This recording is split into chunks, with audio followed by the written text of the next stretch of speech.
영등포구의 작은 국밥집, 점심시간이었습니다. 손님들로 가득 찬 가게 한복판에서 믿을 수 없는 광경이 펼쳐졌어요. 75살쯤 돼 보이는 노인이 무릎을 꿇고 있었습니다. 값비싼 정장 차림이었지만 그의 얼굴은 눈물로 범벅이었어요. 내가 틀렸습니다. 노인의 목소리가 떨렸습니다. 이 아이를 모욕했어요. 용서해 주십시오. 주변 손님들이 웅성거리기 시작했어요. 노인 앞에 선 30살쯤의 여자는 놀라 손을 떨고 있었죠. 도대체 무슨 일이 있었던 걸까요? 이 믿을 수 없는 반전의 전체 이야기가 궁금하시다면 잠깐만 구독 버튼을 눌러주세요. 평범해 보이는 사람들의 숨겨진 이야기를 매일 전해드립니다. 자, 이제 시간을 석 달 전으로 되돌려 보겠습니다. 2025년 2월의 어느 월요일 오전이었습니다. 대성그룹 본사 63층 회장실에서 강태준 회장은 창밖을 내다보고 있었어요. 75의 나이에도 여전히 카리스마 넘치는 그의 모습은 재계에서 두려움의 대상이었죠. 하지만 오늘은 달랐습니다. 그의 두 주먹이 바들바들 떨리고 있었어요. 회장실 문이 조용히 열렸습니다. 비서실장이 갈색 봉투를 들고 들어왔어요. 강 회장은 돌아보지도 않은 채 낮게 물었습니다. 결과가 나왔나? 비서실장이 조심스럽게 봉투를 책상 위에 올려놓으며 대답했어요. 네, 회장님. 2주간 조사 결과입니다. 강 회장은 천천히 의자로 걸어가 앉았습니다. 봉투를 바라보는 그의 눈빛이 얼음장처럼 차가워졌어요. 사실 2주 전 그는 충격적인 소식을 들었습니다. 35살 외아들 민우가 누군가와 비밀 연애를 하고 있다는 거였죠. 그것도 무려 3년째였어요. 재벌가의 결혼은 개인의 문제가 아니었습니다. 가문의 미래가 걸린 중대사였어요. 그런데 아들이 3년이나 숨겨왔다니 배신감이 밀려왔죠. 강 회장은 봉투를 뜯었습니다.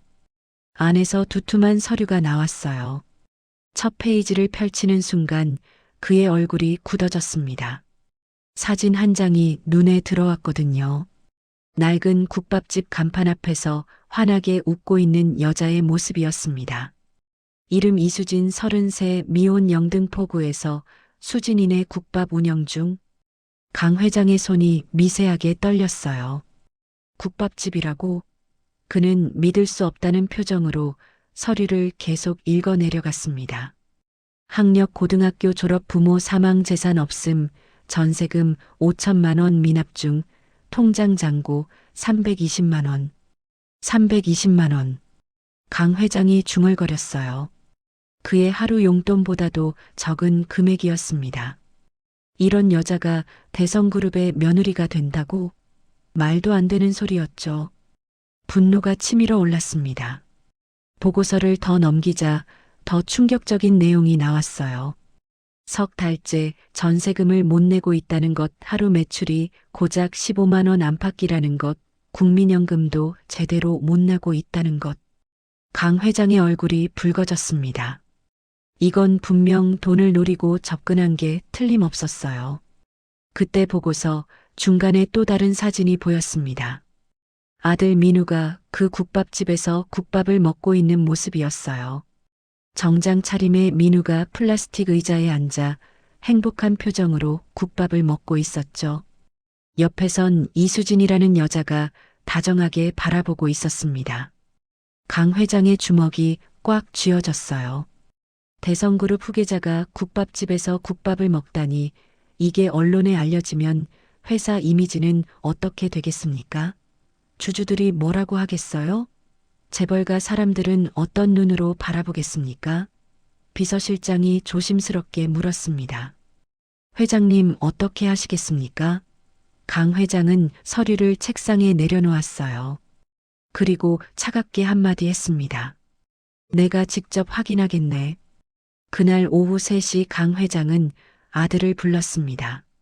민우가 회장실로 들어왔을 때 그의 얼굴은 긴장으로 창백해져 있었어요. 아버지가 왜 급하게 부르는지 짐작하고 있었던 거죠. 강 회장은 책상 위에 조사 자료를 아들 앞으로 밀었습니다. 민우의 눈이 서류를 보는 순간 더 창백해졌어요. 이게 뭡니까? 민우의 목소리가 떨렸습니다. 강 회장은 의자에 깊숙이 기대며 차갑게 말했어요. 3년 동안 만난 여자 이수진에 대한 조사 자료다. 민우의 주먹이 꽉 쥐어졌습니다.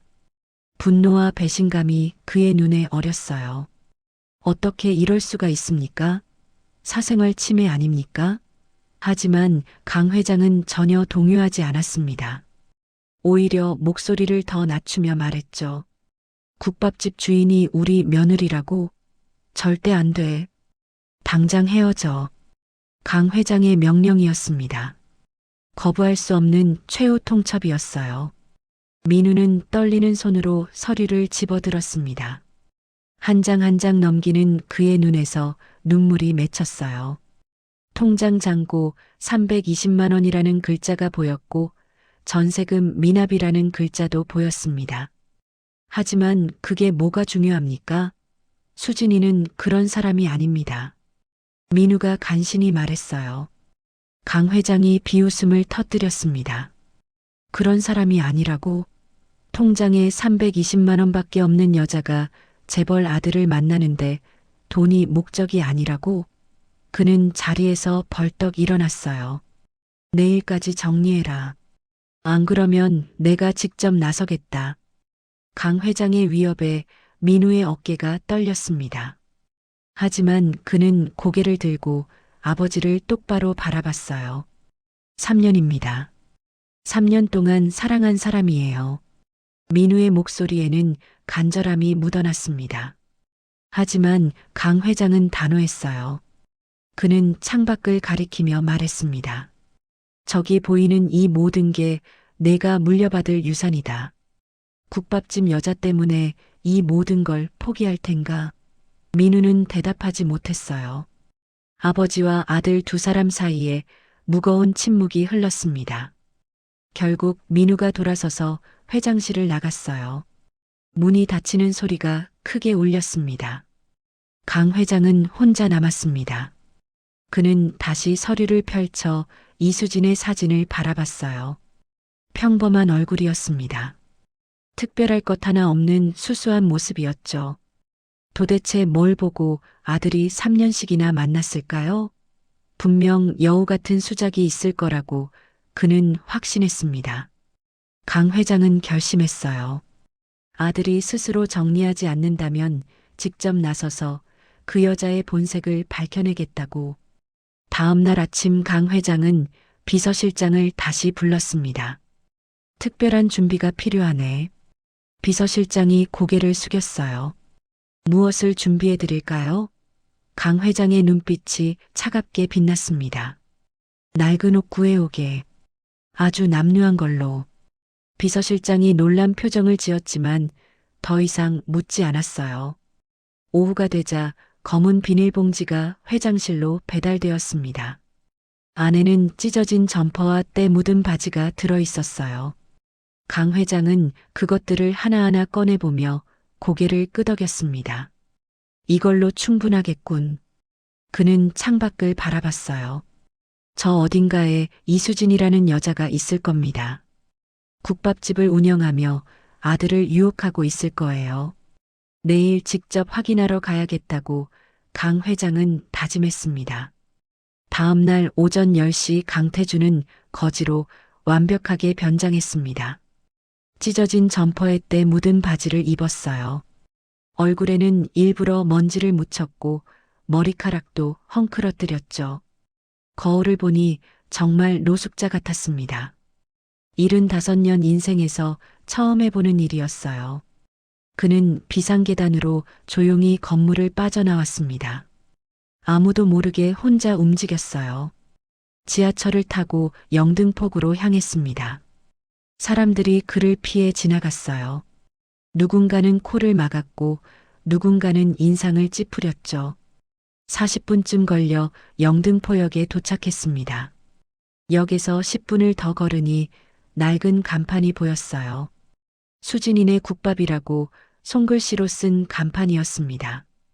강태준은 가게 앞에서 잠시 멈췄어요.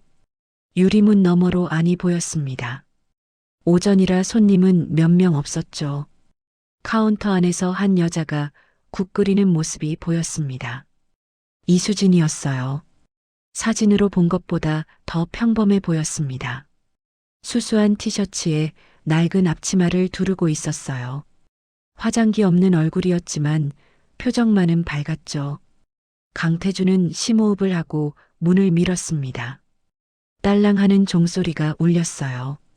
이수진이 고개를 들어 그를 바라봤습니다. 순간 그녀의 미소가 살짝 굳는가 싶더니 이내 더 환하게 웃었어요. 어서 오세요. 목소리가 맑고 따뜻했습니다. 강태준은 일부러 고개를 숙이고 구석 테이블로 걸어갔어요. 다른 손님이 수군거리는 소리가 들렸죠. 저 사람 냄새 나는데 왜 여기 들어온 거야? 하지만 이수진은 전혀 개의치 않았습니다. 그녀는 물수건을 들고 강태준에게 다가왔어요. 메뉴 보시겠어요? 강태준은 떨리는 목소리를 만들어 말했습니다. 국밥 하나만요. 그는 주머니를 뒤적거리는 척하며 구겨진 1,000원짜리 몇 장을 꺼냈어요. 이수진이 그것을 보고 잠시 멈칫했습니다. 국밥은 7,000원이었거든요. 하지만 그녀는 곧 웃으며 말했어요. 네, 금방 준비해 드릴게요. 천천히 드세요. 그녀가 카운터로 돌아가자 옆 테이블 손님이 불평했습니다. 사장님, 저런 사람 받아도 돼요? 다른 손님들 불편해요. 이수진이 국을 퍼담으며 대답했어요. 배고픈 사람이 밥 먹으러 온 건데 뭐가 문제예요? 그 말에 강태준의 가슴이 뜨끔했습니다. 예상과 달랐어요. 돈 있는 손님과 없는 손님을 차별할 줄 알았는데 그녀는 그렇지 않았죠. 10분 후 이수진이 국밥을 가져왔습니다. 뚝배기에서 김이 모락모락 올라왔어요. 국물 위에는 고기도 수북이 올라가 있었습니다. 천천히 드세요. 뜨거우니까 조심하시고요. 이수진의 목소리에는 진심 어린 배려가 담겨 있었어요. 강태준은 떨리는 손으로 숟가락을 들었습니다. 국물을 한 입 떠서 입에 넣었어요. 따뜻했습니다. 그리고 맛있었죠. 7,000원짜리 평범한 국밥이었지만 정성이 느껴졌습니다. 강태준은 자신도 모르게 계속 떠먹기 시작했어요. 배가 고팠던 건 아니었지만 이상하게 손이 멈추지 않았습니다. 그때 가게 문이 열렸어요. 허리가 굽은 할머니 한 분이 지팡이를 짚고 들어왔습니다. 이수진이 반갑게 맞이했죠. 할머니, 오늘도 오셨네요. 할머니가 힘겹게 걸어와 앉았습니다. 이수진은 묻지도 않고 국밥을 준비하기 시작했어요. 할머니, 오늘은 고기 많이 넣어드렸어요. 강태준은 다음 주 수요일 아침 7시에 다시 국밥집을 찾았습니다. 이번엔 멀리서 지켜보려고 했어요. 골목 모퉁이에 숨어서 가게를 관찰했죠. 놀라운 광경이 펼쳐지고 있었습니다. 가게 앞에 벌써 줄이 길게 늘어서 있었어요. 20명은 넘어 보였습니다. 대부분 60대 이상의 어르신들이었죠. 허리 굽은 할머니들, 지팡이 짚은 할아버지들이 조용히 기다리고 있었어요. 7시 30분 정각에 가게 문이 열렸습니다. 이수진이 나와서 환하게 웃으며 인사했어요. 어르신들, 오늘도 오셨네요. 추운데 고생 많으셨어요. 어서 들어오세요. 사람들이 하나둘 가게 안으로 들어갔습니다. 강태준도 줄 끝에 슬쩍 섞여 들어갔어요. 가게 안은 따뜻했습니다. 테이블마다 김이 모락모락 나는 국밥이 놓여 있었어요. 이수진은 혼자서 정신없이 움직이고 있었습니다. 국밥을 나르고 물을 따르고 어르신들과 이야기를 나누고 있었어요. 강태준은 구석 자리에 앉아 주위를 둘러봤습니다. 정말 가난해 보이는 사람들이었어요. 낡은 옷에 진 신발 주름진 얼굴들. 하지만 모두가 행복한 표정으로 국밥을 먹고 있었죠. 한 할아버지가 이수진을 불렀습니다. 수진아, 이거라도 받아. 그는 주머니에서 구겨진 1,000원짜리를 꺼냈어요.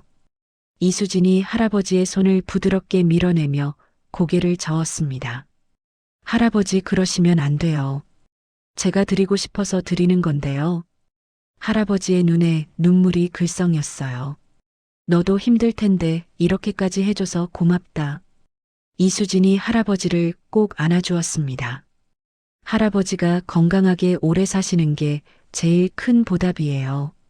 강태주는 그 광경을 보며 가슴이 뜨거워졌습니다. 이게 연기일까요? 저렇게 자연스럽고 진심으로 안아주는 모습이 가짜일 수 있을까요? 1시간쯤 지났을까요? 어르신들이 하나둘 자리에서 일어났어요. 모두 이수진에게 고맙다며 인사했죠. 가게가 조금 한산해질 무렵이었습니다. 갑자기 문이 거칠게 열렸어요. 50대 중반쯤 되는 남자가 들어왔습니다. 정장 차림이었지만 표정이 차가웠어요. 그가 큰 소리로 이수진을 불렀습니다. 이 사장님. 이수진의 얼굴이 순간 굳어졌어요. 그녀가 황급히 다가갔죠. 남자가 서류를 꺼내 카운터에 탁 내려놓았습니다. 전세금 석 달째 밀렸어요. 오늘까지 일부라도 안 주면 가게 비워야 합니다. 주변 손님들이 웅성거리기 시작했어요. 이수진의 손이 떨렸습니다. 죄송합니다. 며칠만 더 기다려주세요. 남자가 코웃음을 쳤어요. 매번 그 소리야. 돈도 없으면서 무슨 무료국밥이야? 장사를 제대로 해야지. 그 말에 이수진이 고개를 떨구었습니다. 어깨가 축 처졌어요. 남자가 시계를 보며 말했죠. 오늘 저녁 6시까지. 일부라도 못 주면 내일부터 문 닫는 거예요. 그는 서류를 두고 나가버렸습니다. 가게 안이 조용해졌어요. 손님들이 걱정스러운 눈빛으로 이수진을 바라봤습니다. 한 할머니가 다가가 말했어요. 수진아, 괜찮니? 이수진이 억지로 웃으며 대답했습니다. 네, 괜찮아요. 걱정 마세요. 하지만 그녀의 목소리는 떨리고 있었어요. 손님들이 하나둘 떠났습니다. 가게가 텅 비자 이수진은 카운터에 앉아 계산기를 두드렸어요. 손이 계속 떨렸습니다. 강태주는 그 모습을 지켜보며 복잡한 심정이 됐습니다. 통장에 320만 원 전세금 5천만 원 어떻게 감당하겠습니까? 그런데도 무료 국밥을 계속하다니 이해할 수 없었어요. 그날 저녁 강태주는 결심했습니다. 더 극단적인 테스트가 필요하다고 생각했어요. 수진이 정말 선한 사람인지 아니면 계산적으로 참는 건지 확인해야 했죠. 다음 날 점심시간 강태주는 다시 국밥집을 찾았습니다. 이번엔 일부러 비틀거리며 들어갔어요. 문을 거칠게 밀었고 종소리가 요란하게 울렸습니다. 가게 안에는 손님이 7명쯤 있었어요. 모두 강태준을 쳐다봤습니다. 더럽고 냄새나는 거지가 들어오자 인상을 찌푸렸죠. 한 젊은 여자는 노골적으로 코를 막았어요. 이수진이 카운터에서 고개를 들었습니다. 어서 오세요. 여전히 밝은 목소리였어요. 강태준은 일부러 테이블에 부딪히며 걸었습니다. 쿵 하는 소리가 났고 옆 테이블 물컵이 흔들렸어요. 손님 한 명이 짜증스럽게 말했습니다. 조심 좀 하세요. 강태준은 대꾸하지 않고 구석자리에 털썩 앉았어요. 의자가 삐걱거리며 소리를 냈죠. 이수진이 재빨리 다가왔습니다. 괜찮으세요? 뭘 드시겠어요? 강태준이 큰 소리로 외쳤습니다. 국밥 빨리. 목소리를 거칠게 만들었어요. 주변 손님들이 불편한 표정을 지었습니다. 한 중년 남자가 이수진에게 속삭였어요. 사장님, 저런 사람 받으시면 다른 손님들이 불편합니다. 이수진이 난처한 표정을 지었습니다. 하지만 곧 미소를 지으며 대답했죠. 금방 조용해지실 거예요. 괜찮습니다. 그녀는 서둘러 국밥을 준비하기 시작했어요. 5분도 안 돼서 뜨거운 국밥을 가져왔습니다. 조심스럽게 테이블에 놓으며 말했어요. 천천히 드세요. 뜨거우니까 조심하시고요. 강태주는 국밥을 보고 일부러 불평했습니다. 이게 뭐야? 국물도 별로 없잖아. 그는 숟가락을 테이블에 3개 내려쳤어요. 탁 하는 소리가 가게 안에 울렸습니다. 다른 손님들이 수군거리기 시작했어요. 한 손님이 휴대폰을 꺼내 들었습니다. 이수진의 얼굴이 붉어졌어요. 당황한 기색이 역력했습니다. 하지만 그녀는 깊게 숨을 쉬고 차분하게 말했죠. 죄송해요. 더 드릴까요? 강태주는 대답 대신 국밥을 먹기 시작했습니다. 일부러 소리를 내며 후루룩 먹었어요. 옆 테이블 손님이 눈살을 찌푸렸습니다. 견딜 수 없다는 표정으로 자리를 옮겼어요. 그때 한 손님이 일어나 계산대로 갔습니다. 사장님, 저 사람 좀 내보내세요. 이러다 손님 다 나가요. 이수진이 난처하게 웃으며 말했어요. 조금만 참아주세요. 금방 드시고 나가실 거예요. 손님이 혀를 차며 나가버렸습니다. 실제로 2 테이블이 더 계산하고 나갔어요. 이수진의 얼굴이 창백해졌습니다. 하지만 그녀는 강태준을 내쫓지 않았어요. 20분쯤 지났을까요? 강태준은 국밥을 다 먹고 일어났습니다. 주머니를 뒤적거리는 척하다가 동전 몇 개를 꺼냈죠. 500원짜리 2개뿐이었어요. 이것밖에 없어요. 이수진은 동전을 보고 한숨을 쉬었습니다. 국밥은 7,000원이었죠. 하지만 그녀는 아무 말 없이 받았어요. 괜찮아요. 다음에 주세요. 강태준이 나가자 남아있던 손님들이 불평했습니다. 사장님도 참 답답하시네요. 왜 저런 사람을 받으세요? 그러니까요. 다른 손님 생각도 해야죠. 이수진은 아무 대꾸 없이 테이블을 닦기 시작했어요. 그녀의 손이 떨리고 있었습니다. 저녁 무렵 국밥집 문이 닫혔어요. 이수진은 혼자 남아 카운터에 앉았습니다. 오늘 매출을 계산해 보니 평소의 절반도 안 됐어요. 그녀는 고개를 숙이고 눈물을 참았습니다. 다음 날 아침 일찍 국밥집 문이 열렸습니다. 이수진은 평소처럼 준비를 하고 있었어요. 하지만 표정이 어두웠죠. 오전 10시쯤 가게 문이 열렸습니다. 어제 본 할머니 한 분이 들어왔어요. 뒤이어 이웃 주민들이 하나둘 모여들기 시작했습니다. 모두 손에 봉투를 들고 있었어요. 수진아, 우리가 모았어. 할머니가 먼저 봉투를 내밀었습니다. 안에는 5만 원이 들어 있었어요. 이수진이 놀라 손을 저었죠. 할머니, 이러시면 안 돼요. 하지만 다른 이웃들도 하나씩 돈을 내놓기 시작했습니다. 어떤 이는 10만 원, 어떤 이는 2만 원, 어떤 이는 5천 원을 내놓았어요. 가난한 사람들이 더 가난한 이수진을 돕고 있었습니다. 이수진의 눈에서 눈물이 흘러내렸어요. 고마워요. 정말 고마워요. 하지만 받을 수 없어요. 그녀가 손사래를 쳤지만 이웃들은 고집을 부렸습니다. 내가 우리한테 얼마나 잘해줬는데 이것도 못 받아? 한 아주머니가 말했어요. 작년에 내 아들 병원비 빌려준 거 잊지 않았어. 또 다른 아저씨가 말했습니다. 나도 실직했을 때 3달 동안 외상으로 국밥 먹었잖아. 1시간쯤 지났을까요? 테이블 위에 모금된 돈이 쌓였습니다. 이수진이 떨리는 손으로 세어보니 230만 원이었어요. 큰 돈이었습니다. 이웃들에게는 목돈이었죠.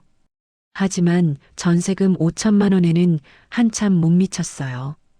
이수진은 고개를 들어 이웃들을 바라봤습니다. 모두 기대에 찬 눈빛이었어요. 그녀의 입술이 떨렸습니다. 그리고 천천히 입을 열었어요. 고맙습니다.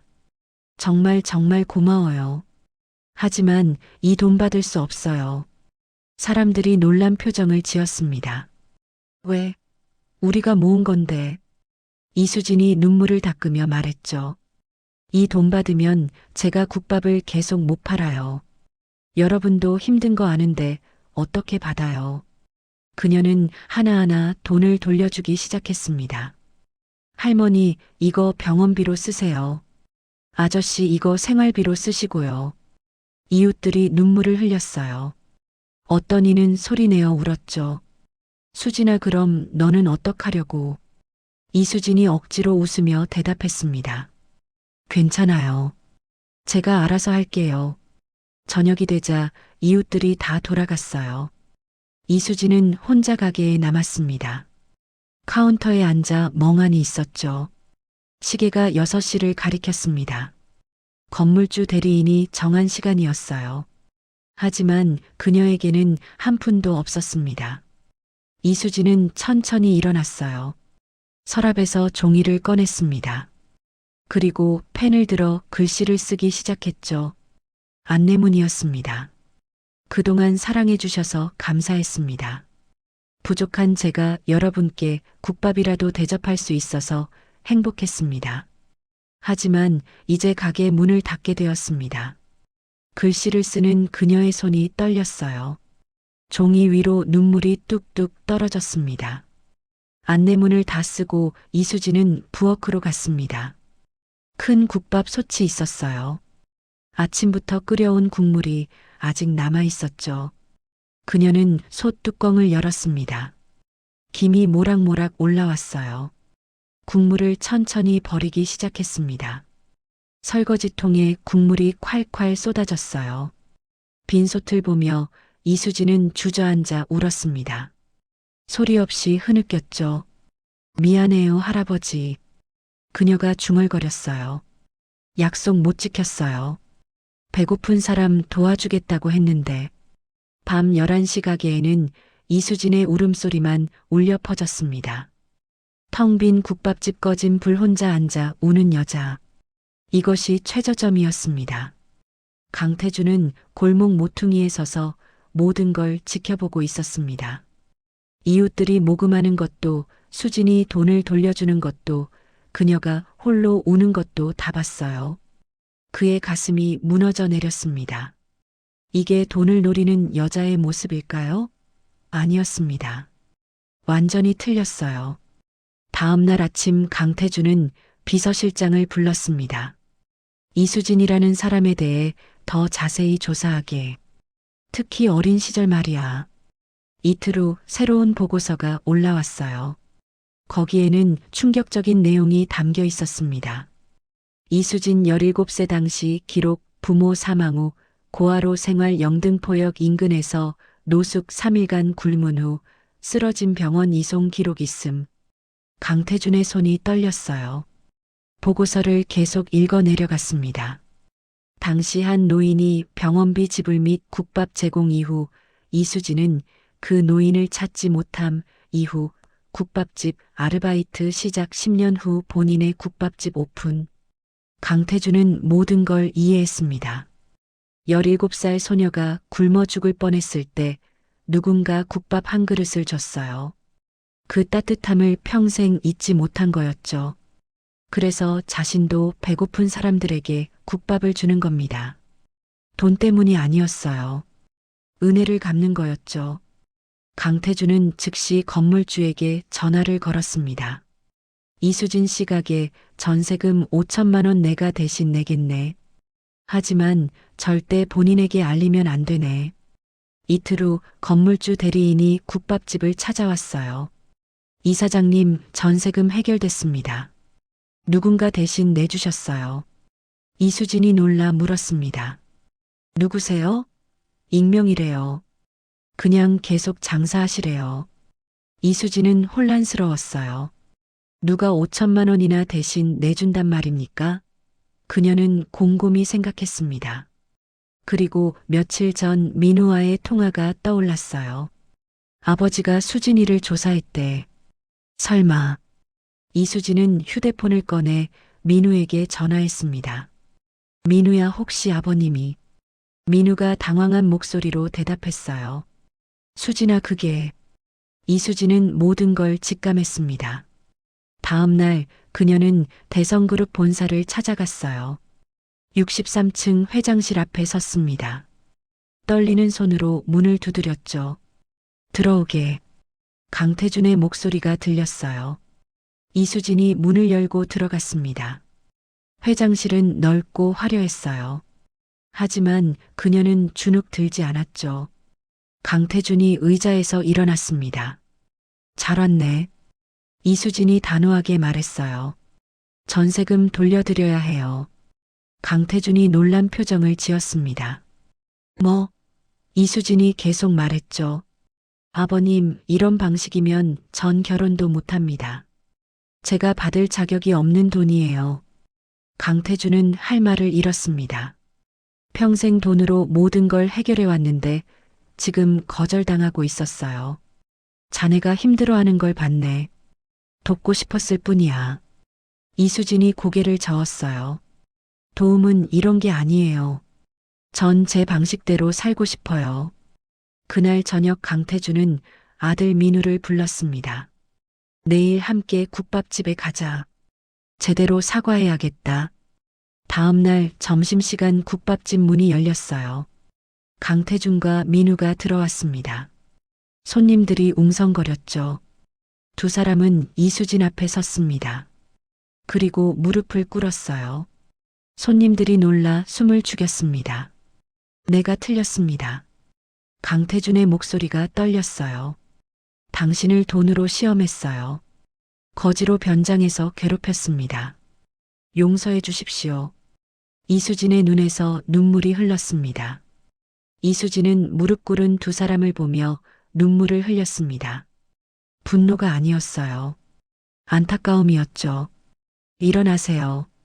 그녀가 말했습니다. 강태준과 민우가 고개를 들었어요. 이수진이 계속 말했죠.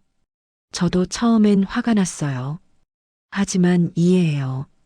아버님도 민우를 생각하는 마음에서 그러신 거잖아요. 강태준의 눈에서 눈물이 흘렀습니다. 75년 인생에서 처음 흘리는 진심 어린 눈물이었어요. 고맙네. 정말 고맙네. 이수진이 한 가지 조건을 말했습니다. 대신 제 방식대로 살게 해주세요. 국밥집도 계속하고 매주 수요일 무료 국밥도 계속할게요. 강태준이 고개를 끄덕였어요. 당연하지. 오히려 내가 돕고 싶네. 석 달 후 가을이 깊어가는 10월의 토요일이었습니다. 한강변 작은 웨딩홀에서 결혼식이 열렸어요. 하객은 50명 정도였습니다. 국밥집 어르신들, 이웃 주민들, 그리고 최소 인원의 회사 임원들이었죠. 화려한 장식은 없었습니다. 하지만 따뜻했어요. 이수진은 수수한 웨딩드레스를 입고 나타났습니다. 비싼 드레스가 아니었지만 그녀는 그 어느 신부보다 아름다웠어요.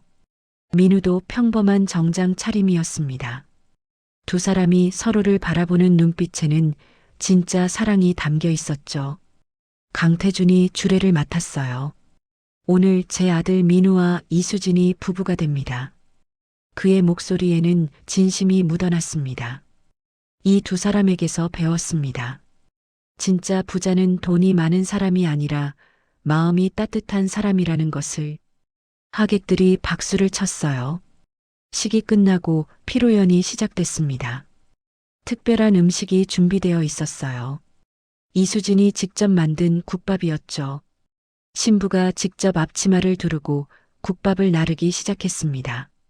하객들이 놀랐어요. 하지만 이수진은 행복한 표정이었죠. 어르신들께 한 그릇씩 국밥을 건넸습니다. 할머니 드세요. 이 국밥은 특별해요. 한 할머니가 국물을 한 입 떠먹고 눈을 크게 떴어요. 이 맛 어디선가 먹어본 것 같은데. 이수진이 미소 지으며 말했습니다. 17살 때 한 할아버지가 저한테 사주신 국밥이에요.